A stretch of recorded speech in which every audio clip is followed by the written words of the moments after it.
Gracias a la Universidad Libre por la invitación a este evento. En el día de hoy les vengo a hablar de anticoagulación en fibrilación auricular, lo que usted debe saber. Y para esto vamos a entrar en materia de una vez. Pongámonos en contexto. Imaginémonos que a nuestra consulta nos llega una paciente de nombre X, ¿sí? 67 años de edad, afrodescendiente, diabética, con una fibrilación auricular paroxística y un Chest-Max de 3, es decir, con un riesgo embólico muy alto. Hasta ahí todo va muy bien y la decisión que tienen en su cabeza es inmediata. La tenemos que anticoagular, ¿cierto? Pero la paciente saca un as bajo la manga. Doctor, es que yo tengo una prótesis valvular biológica en posición mitral. Enseguida se nos viene la siguiente pregunta a nuestra mente. ¿Qué vamos a hacer? ¿Cuál anticoagulante es el que le voy a iniciar? ¿Le inicio a esta paciente warfarina o le inicio un nuevo anticoagulante? Y entre los nuevos anticoagulantes, ¿cuál voy a preferir? ¿Será que le pongo apixaban? ¿Será que le pongo rivaroxaban? ¿Será que le pongo dabigatran?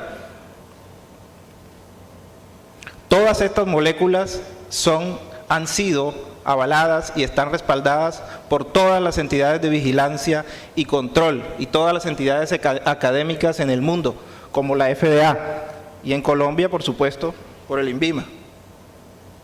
Como todos son unos residentes y unos internos bien acuciosos, ¿sí? Bien disciplinados, ustedes se imaginan y nos dicen, bueno, lo que pasa es que en cardiología todo está escrito, en cardiología siempre hay guías, todo aparece ahí, ¿cierto? Entonces vámonos a las guías, veamos qué dicen las guías, y esto es lo que trae. La guía americana dice que warfarina está por encima de los nuevos anticoagulantes, con un nivel de evidencia 1A. La guía europea nos dice que warfarina está al nivel de los nuevos anticoagulantes, es decir, no hay ninguna diferencia entre iniciar uno o un otro anticoagulante. Mientras con warfarina mantengamos un tiempo en rango terapéutico mayor o igual del 70%. La guía canadiense, en cambio, nos dice que los nuevos anticoagulantes están sobre la warfarina, con una evidencia de muy alta calidad. Y la guía de stroke del año 2014 nos dice que warfarina y apixaban están muy por encima de los otros dos nuevos anticoagulantes. Entonces, ¿en cuál guía me voy a apoyar? Una guía me dice que la warfarina está por encima de los nuevos anticoagulantes, la otra guía me dice que los nuevos anticoagulantes están por encima de la warfarina, las otras guías me dicen que hay un nuevo anticoagulante que es mejor que otros. ¿Qué vamos a hacer? ¿Cierto? Eso es lo que vamos a tratar en estos siguientes 20 minutos de la charla.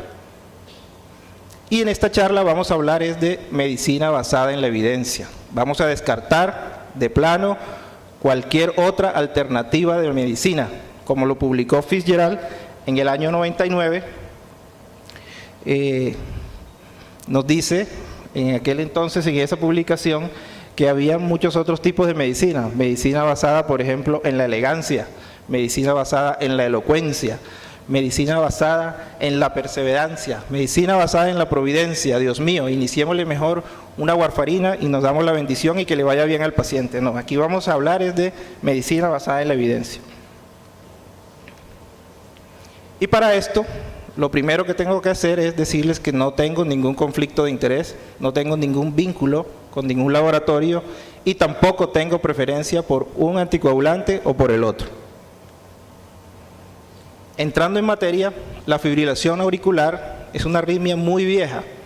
Fue descrita por primera vez en el año 1628 por el Dr. Harvey y su definición hasta hoy todavía se conserva, y esto es un pulso irregularmente irregular. Es la arritmia cardíaca sostenida más frecuente, tiene una prevalencia entre el 1 y el 2%. El 33% de los individuos con fibrilación auricular son asintomáticos y tiene una morbimortalidad muy importante.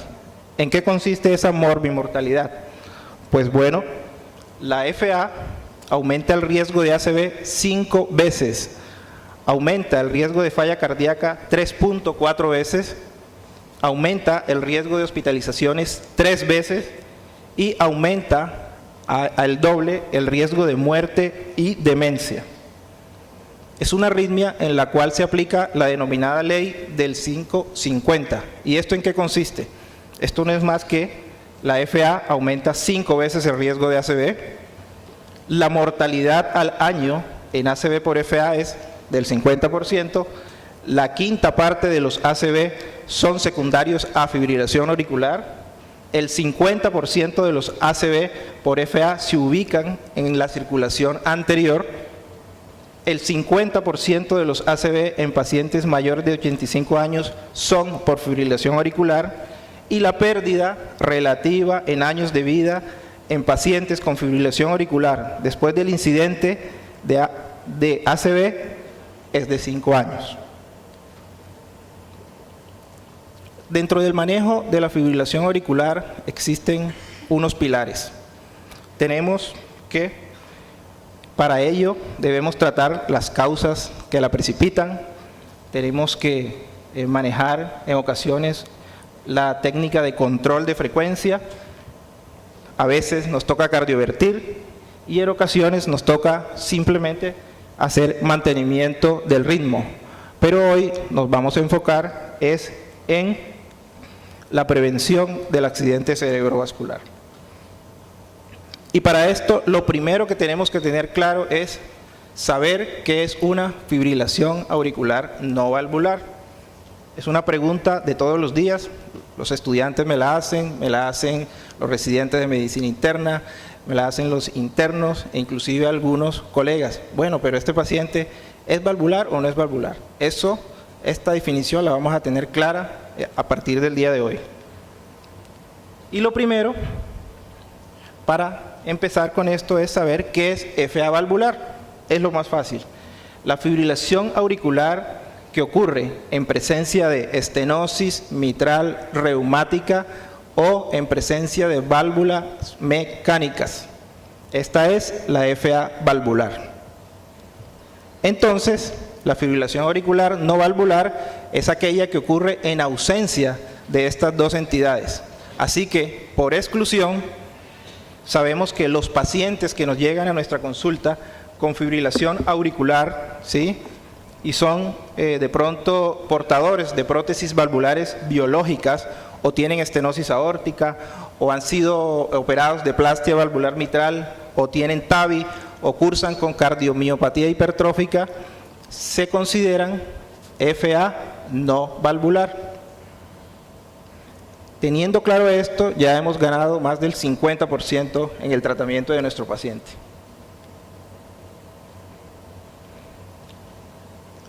¿Y qué pasa con la fibrilación auricular por estenosis mitral? Sencillo, a esta fibrilación auricular no le vamos a aplicar CHAS-VAS, ¿sí? Es una incoherencia, es un absurdo tener un paciente con diagnóstico FA valvular con CHAS-VAS de 9. Eso no existe, ¿sí? A la FA por estenosis mitral reumática no se le aplica el CHAS-VAS. ¿Por qué? Porque el riesgo de cardioembolismo es el más alto conocido. ¿Cómo es esto? Este riesgo es, después del diagnóstico y sin tratamiento, del 80%, presentándose el 33% durante el primer mes de identificada. Es decir, una vez la diagnosticamos, al mes el 80% de los pacientes ya tiene un ACV y el resto al año siguiente, ¿sí? Estos pacientes simplemente se anticoagulan con warfarina y punto, pare de contar. Ahora, ¿todos los pacientes con fibrilación auricular los vamos a anticoagular? La respuesta es no. No todos los pacientes con FA no valvular los vamos a anticoagular. Para esto, para tomar esta decisión, tenemos primero que aplicarle al paciente dos escalas. Una de ellas es la escala CHAS-VAS. No vamos a aplicar más la escala CHAS ni ninguna otra escala de las que mencionan de pronto en los libros. La escala CHAS-VAS es la escala internacionalmente avalada y publicada en todas las guías y es la que recomiendan y es la que tenemos que utilizar.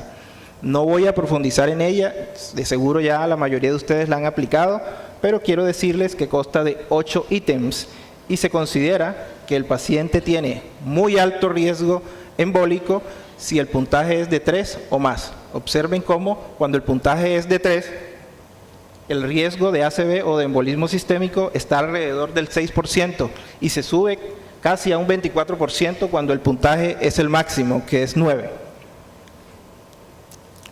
Además, tenemos que aplicarle otra escala, que es una escala que nos evalúe el riesgo de sangrado en el paciente. Y esta escala es el Hasbled, es la escala recomendada, es la escala que está avalada a nivel internacional. Existen otras escalas, ¿sí?, como la escala Hemorrhages y la escala Atria, pero Hasbled es la más práctica y es la que vamos a usar, ¿sí? Tampoco voy a profundizar en ella, consta de 7 ítems y se considera que el paciente tiene alto riesgo hemorrágico cuando el puntaje es de 3 o más, ¿sí? Quiero resaltarles que en esta escala existen unos ítems que son no modificables. Por ejemplo, la edad, eso no lo podemos modificar. Tampoco podemos modificar el antecedente de sangrado mayor previo o el antecedente de ACV. Pero los otros ítems sí son susceptibles de modificar en un futuro, ¿sí? Y eso es muy importante. Otro error que veo de pronto en la práctica diaria es que a los pacientes hipertensos en general se les aplica un punto, porque ese es el primer ítem. Pero sucede que ese punto solo lo debemos asignar si el paciente es un hipertenso no controlado y la presión arterial sistólica está por encima de 160, de resto, 0. Entonces, ¿cuándo vamos a anticoagular en FA no valvular? Bueno, muy sencillo. Si el paciente tiene un CHAS-VAX de 1 o mayor, lo vamos a anticoagular. Si el CHAS-VAX es 0, no lo vamos a anticoagular. Si ese puntaje de CHAS-VAX nos dio 1, pero marcó 1 simplemente por ser una mujer, género femenino, un punto, tampoco lo vamos a anticoagular. ¿Listo? Una vez tomada la decisión de anticoagular a este paciente, le calculamos el Hasbled, ¿sí? Y dependiendo de esos dos parámetros, CHAS-VAX y Hasbled, vamos a tomar de ahí la decisión de darle o un nuevo anticoagulante o darle sencillamente warfarina.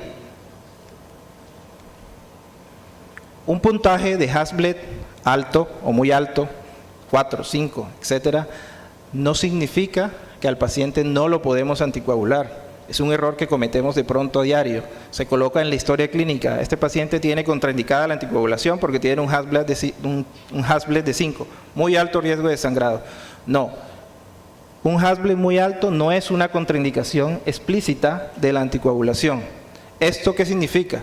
Lo que significa es que tenemos que sumar esfuerzos, ¿sí?, para evitar que el paciente sangre, ¿sí? Y si existen factores de riesgo o ítems del Hasbled que son modificables, entonces los vamos a modificar. Si es un hipertenso no controlado, le vamos a bajar la presión. Si el paciente tiene una disfunción hepática, bueno, empezamos entonces a manejarla a ver si es posible. Si tiene una falla renal aguda, en un futuro ese puntaje le va a bajar. Si tiene una interacción medicamentosa, por ejemplo con amiodarona, que es la que más interactúa con los anticoagulantes, se la vamos a cambiar. Y de esa manera vamos a disminuir en ese paciente el riesgo de sangrado. Entonces, warfarina versus nuevos anticoagulantes. Empecemos. La warfarina es un medicamento que se ha utilizado desde hace más de 50 años. Es un medicamento que ha superado la prueba del tiempo. Es un medicamento con múltiples estudios que lo soportan, como lo podemos ver en este metaanálisis publicado en el año 2007, donde se compara warfarina con placebo y donde se obtienen tasas estadísticamente significativas de disminución de eventos de ACV o de embolismo sistémico. Pero desafortunadamente tiene sus limitaciones y todos las conocemos. Es un medicamento que tiene una ventana terapéutica muy estrecha, su respuesta es impredecible, algunos se anticoagulan con 2.5 días, otros con 5, otros con 7.5, es muy impredecible.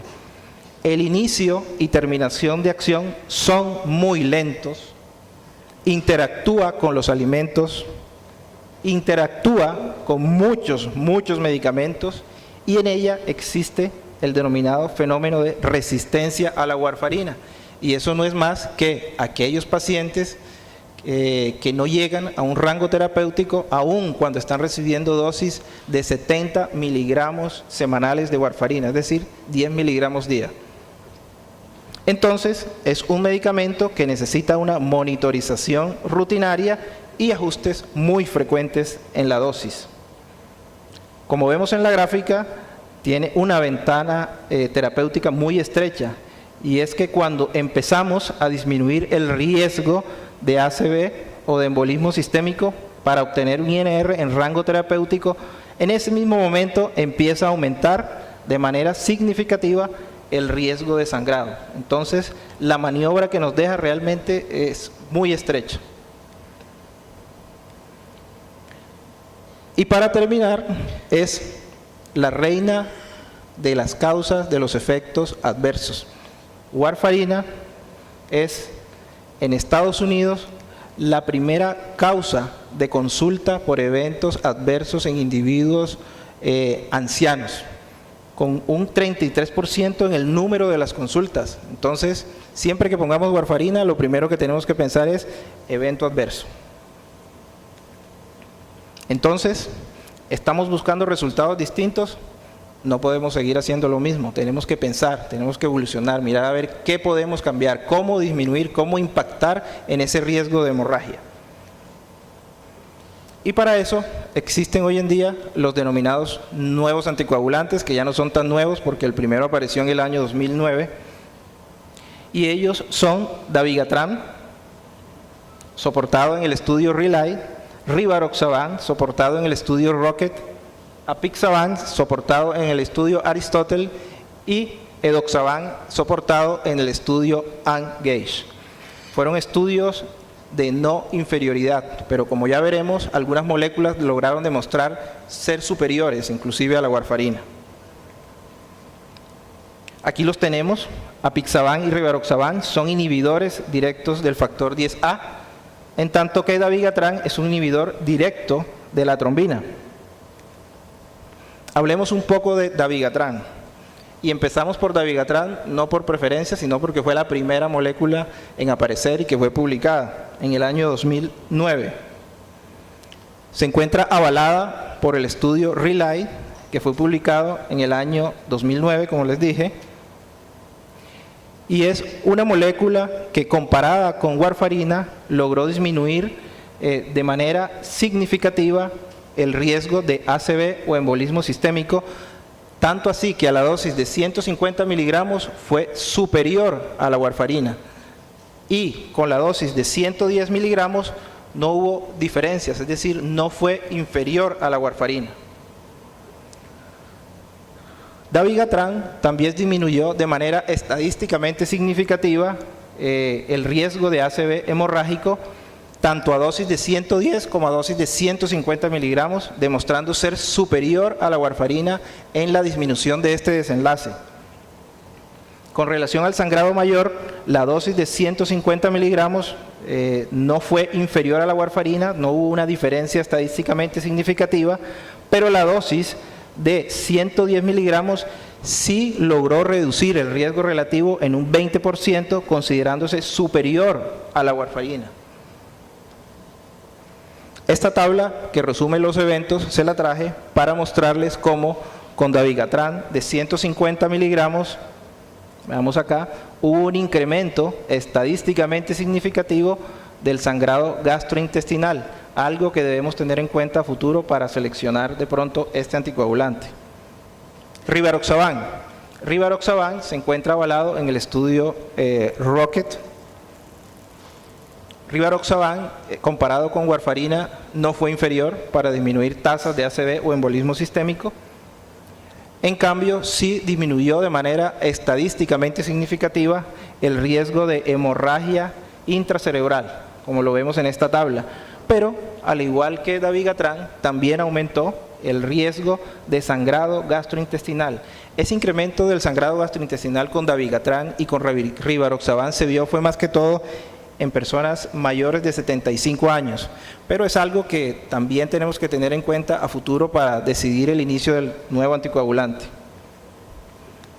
Apixaban, para hablar de apixaban, no podemos saltarnos el estudio Averroes. Averroes fue un estudio que fue publicado un poquito antes que el Aristóteles, fue un estudio pequeño y que compara apixaban con aspirina. Obviamente, apixaban fue superior a la aspirina en disminución del riesgo de ACV o de embolismo sistémico. Pero la gran enseñanza que nos deja Averroes es que tanto los pacientes que recibieron warfarina como los que recibieron, apixaban, como los que recibieron aspirina, tuvieron el mismo número de eventos de sangrado. Esto ya nos hace pensar que la aspirina no es tan inocua como todos pensamos, ¿no? Ahora sí, este es el Aristóteles, este es el estudio que avala el uso de apixaban en el mundo. Es un estudio en el cual se demostró que apixaban fue superior a warfarina en la disminución de ACV o embolismo sistémico, con una disminución del riesgo relativo del 21% para estudio de superioridad. Es una molécula que logró disminuir de manera estadísticamente significativa el riesgo de ACV, especialmente el de ACV hemorrágico, y como ningún otro de los nuevos anticoagulantes redujo de manera significativa todas las causas de muertes en los pacientes tratados. Con relación al sangrado mayor, vemos cómo apixaban también fue superior a la warfarina con una reducción de riesgo relativo del 31%. Edoxaban se encuentra avalado por el estudio Engage AF, pero de este anticoagulante les hablaré a futuro cuando llegue a Colombia. Hoy lo vamos a volar. Todos sabemos que hacer comparaciones es algo odioso, ¿sí? Pero para esto necesitaríamos hacer un estudio cabeza a cabeza que nos diga rivaroxaban versus apixaban o dabigatran versus rivaroxaban, ¿sí? Pero a veces son necesarias las comparaciones. Y hoy les traigo una tabla que resume los resultados de los diferentes estudios. En esta tabla no estamos comparando un medicamento con el otro, sencillamente son los resultados de los diferentes estudios. Y es una tabla muy práctica, es una tabla de consulta diaria que nos ayuda a definir a veces qué medicamento vamos a utilizar en determinados pacientes. Entonces, en el tema de embolismo sistémico y disminución del ACV, como les dije, dabigatran de 150 y apixaban fueron superiores. Las otras dos moléculas fueron no inferiores. En cuanto a disminución de ACV isquémico o no especificado, el único que logró hacerlo fue dabigatran de 150 miligramos. Todos disminuyeron los eventos de ACV hemorrágico, ¿sí? El único que redujo otras causas de muerte fue apixaban. Los que disminuyeron de manera estadísticamente significativa las tasas de sangrado mayor fueron dabigatran de 110 y apixaban Y, ojo con esto, dabigatran de 150 y rivaroxaban se relacionaron con tasas de aumento del sangrado gastrointestinal. Y entonces, ¿a quién le vamos a dar warfarina y a quién le vamos a dar un nuevo anticoagulante? Bueno, se las pongo de la manera más sencilla. Hoy en día existe una escala, un score que se denomina el SAME TT2R2. Es una escala avalada internacionalmente y que nos dice, de acuerdo al puntaje, si al paciente le vamos a dar warfarina o si le vamos a dar un nuevo anticoagulante. Es una escala que consta de 6 ítems. S, con relación al sexo o género, nos marca un punto. A, con relación a la edad, nos marca un punto. M, eso es antecedentes médicos, marca un punto si tiene más de estos que están aquí anotados. T, tratamiento, que se refiere básicamente a las interacciones medicamentosas, por ejemplo con la midaurona. T, de tabaquismo, el cual nos marca 2 puntos si el paciente ha estado fumando en los últimos 2 años. Y R, de raza, no caucásicos, nos marca 2 puntos para un puntaje máximo de 8. El paciente tiene FA no valvular, tiene un CHAS-VAS alto, tiene un Hasbled determinado, le calculamos el SAME. Si el SAME está entre 0 y 2, fácil, va con warfarina. Si el SAMe es de 3 o más, va con nuevos anticoagulantes. Pero ojo, si el paciente va con warfarina, tenemos que evaluar siempre la adherencia a ese medicamento y tenemos que tratar que el paciente se mantenga en un rango terapéutico mayor del 70%. ¿Cómo es esto? Por ejemplo, de 10 consultas o de 10 exámenes de INR, por lo menos 7 tienen que estar en rango terapéutico. Si eso no se logra, como lo veremos más adelante, es preferible cambiarle a un nuevo anticoagulante. ¿Cómo logramos este tiempo en rango terapéutico? Lo logramos teniendo o contando con una clínica de anticoagulación, ¿sí? Y esto no es más que un médico o una enfermera, ¿sí?, que esté en capacidad de tomar las decisiones respectivas con relación a los nuevos anticoagulantes, revisar los INRs, etc. Y si no tenemos clínica de anticoagulación, entonces, ¿qué hacemos? Bueno, entonces aquí le traigo estos puntos clave. Si el paciente toma warfarina y tiene un TRT mayor del 70%, le seguimos con la warfarina.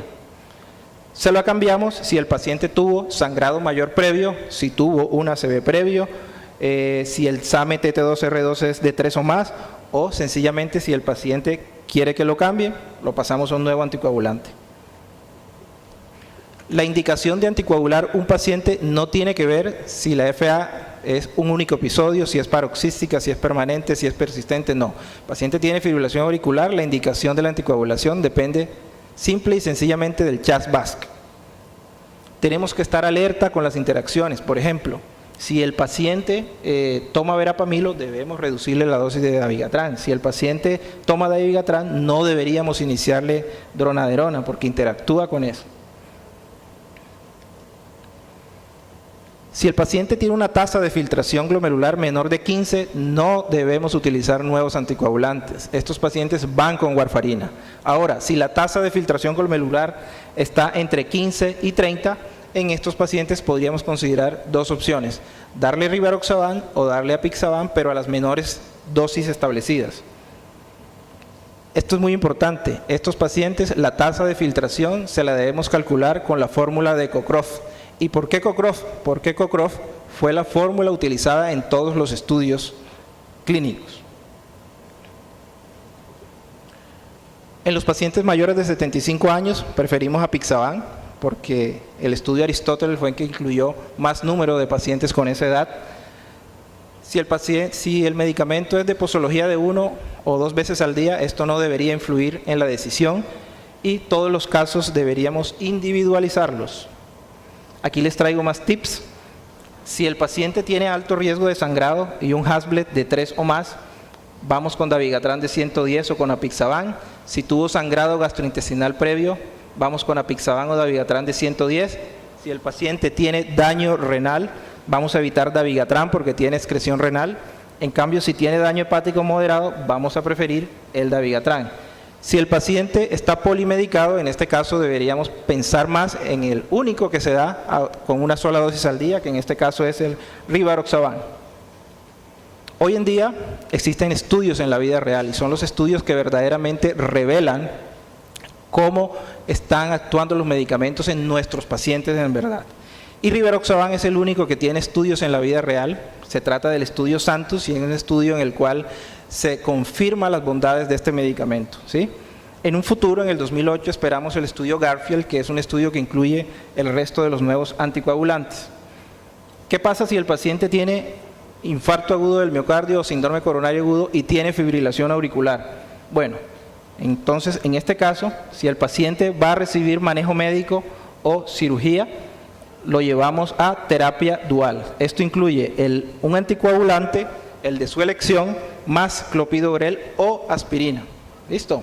Si el paciente va a ser llevado a PSI, le vamos a calcular el riesgo de sangrado. Si este riesgo es bajo o intermedio, va con triple terapia durante los primeros 6 meses y luego doble terapia hasta cumplir 1 año.